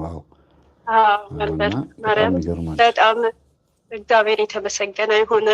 የሆነ ይህን መመስገር በጣም ብዙ ጊዜ አይተው ከሆነ እንትኔንም በጣም ብዙ ጊዜ ነው በዛኛው በድሮ ስልኬም በዚህም የሞከርኩልን እና ብትችል ደግሞ በውስጥ ብታወራኝ ወይ ሌላ ጊዜ ደግሞ እንትን ብትለኝ ደስ ይለኛል።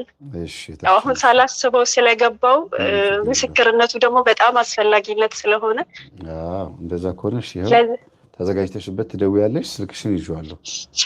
እሺ መምህር፣ አመሰግናለሁ። በእድሜ በጤና ያቆይልን። እውነት ስለምታደርገው ነገር በጣም አንቅተህናል። እግዚአብሔር በእድሜ ይጠብቅልን። እውነት አንተንም ቤተሰቦችህን የአገልግሎት ዘመንህን ይባርክልን። አሜን አሜን። እናንተን በጸሎት አስቡኝ። እንግዲህ ከዚህ ሁሉ መከራዎች ሰላሙን ጊዜ አስበሽ መመስከር ማለት ይሄ መታደል ነው። የንስሐ አንዲት እድል ተሰጥቶሻል። ቅድም ያልኩሽ ልጅ ለዚህ ነው እኮ ስላዳንከኝ አመሰግንሃለሁ ማለት እፈልጋለሁ ስትለኝ እኮ ከአደጋው ስለዳንሽ ነው ስላት ጊዜ አይደለም፣ በመኪና አደጋ እንድገጭ ስላደረገኝ የገጨኝ እግዚአብሔር ነው መኪናው አይደለም ነው ያለችኝ። እና አንዳንድ በጣም አስተዋይ የሆኑ እህቶች እንደዚህ ነው የሚመሰክሩት እና በጣም ደስ ይላል። በርቺ። እሺ ቻው።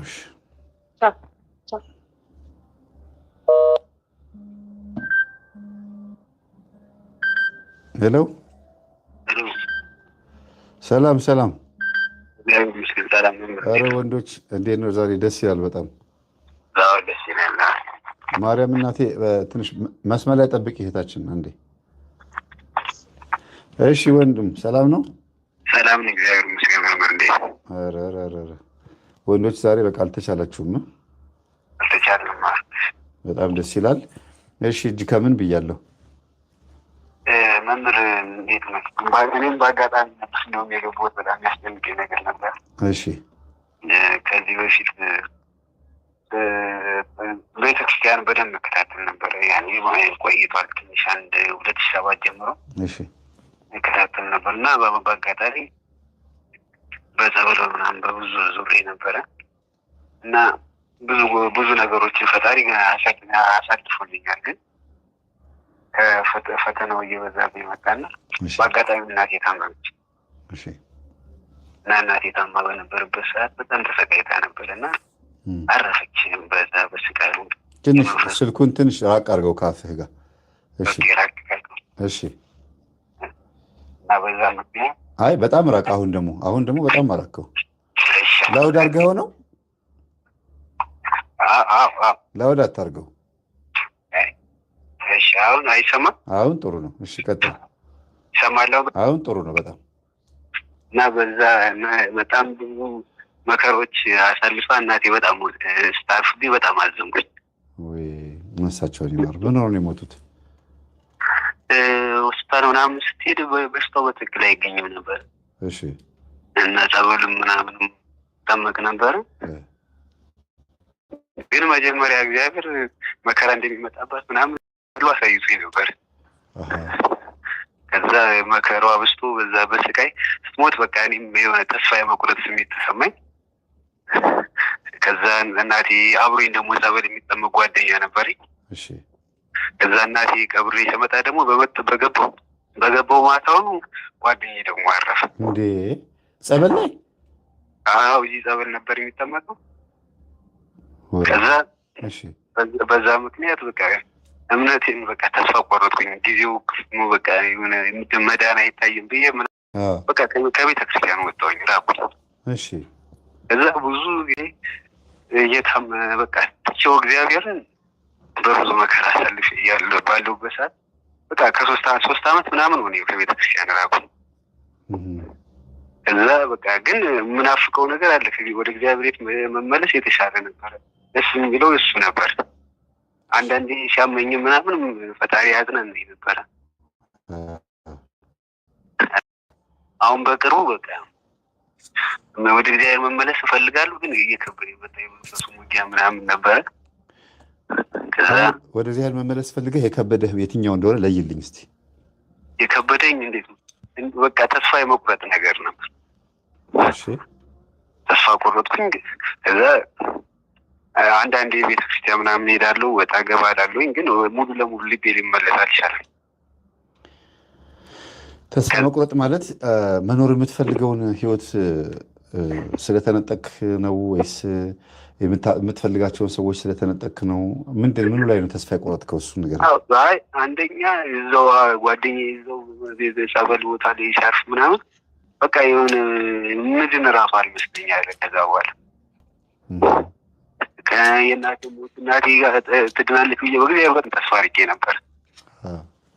ግን እግዚአብሔር ፈቃዱ ስለሆነ ነው የወሰዳት። በርግጥ ከዛ አሁን ያው ሁሉ አልፎ መከራ ውስጥ ምንም ፈተና ውስጥም እያለሁ እየሰራሁ ብኖርም ወደ እግዚአብሔር መመለስ ፈለጉ። ከዛ አሁን በአጋጣሚ የሆነች ልጅ አወቅኳት፣ እንደዚህ ቤት እዛው ስራ ቦታ አካባቢ ማለት ነው። ከዛ ከእሷ ጋር በቃ አይ በቃ ወደ ቤተክርስቲያን እመለሳለሁ፣ ስርዓቴን ጠብቄ በስርዓት እሄዳለሁ ምናምን ብዬ መወሰን ጀመርኩ። ጸበል መጠመቅ ጀመርኩ። አሁን ጨጌኛ ያስተምራሉ፣ እዛ መጠመቅ እንደ ድሮ የጸሎት ፕሮግራም እናንተ ከአንተ ሱቅ መጥቼ የጸሎት ስዕሉን ገዝቼ መጣሁኝ። ጀመርኩ የጸሎቱን። ንስሐ ለመግባት እየተዘጋጀሁ ነበር እና ከልጅቷ ጋር ደግሞ ጥሩ ግንኙነት ፈጥሬ ነበር። ከዛ በኋላ አንድ ቀን በማላውቀው መንገድ ከልጅቷ ጋር ተጣላሁ። ምንም ሳትለኝ ዝም ብዬ ከመሬት ተነስቼ ተሰደፉ። ምን አልካት? ሰደፍኳት። ስልኩን ራቅ አድርገው፣ በጣም አታቀርበው። እሺ ኖርማል፣ ዝም ብለህ ጆሮ ላይ ያዘው። እሺ አሁን አይሰማም? ላውድ አደረከው እንደ መልሰህ? አዎ አድርጌ። ለምን አታርገው አልኩህ እኮ፣ ላውድ አታርገው ብያለሁ እኮ። እሺ አሁን ይሰማል? አዎ ይረብሻል። በኋላ ስትሰማው ላይቡን ከጨረስን በኋላ ትሰማዋለህ በጣም እንዴት እንደሚረብሽ። እሺ ቀጥል። እዛ ከልጅቷ ጋር ጥሩ ግንኙነት፣ ወደ ቤተክርስቲያን መመለስ፣ እንዲሁም አሁን ያንተን የመምህር ግርማንም ትምህርት የላይቭንም ፕሮግራሞችን ገጠመኞችንም እየሰማሁ መመለስ ጀምሬ ነበር። ከዛ በመሀል ላይ ከልጅቷ ጋር ጸብ መጣ። ምን አድርጋህ ነው የሰደብካት? የሆነ ነገር አንድ ጓደኛዬ የሆነ ነገር አለኝ። በቃ ምን እንደሆንኩ አላውቅም። ተቀያየርኩኝ። አይምሮ ቀይር ያለ ነገር ምን አለህ እኮ? ምን ስለ እሷ መጥፎ ነገር ነግሮ ነው? ስለ እሷ መጥፎ ነገር ነግሮኝ ነው።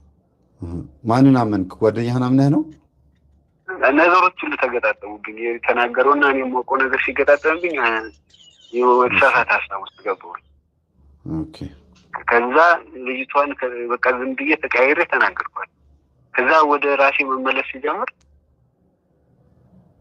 ነገሮችን ለማጣራት ስሞክር ለካ ልጅቷ ንጹህ ነች፣ ትክክል ነች። እሷ ስራ ምንም ያጠፋችው ነገር ጥፋተኛ ሆነ።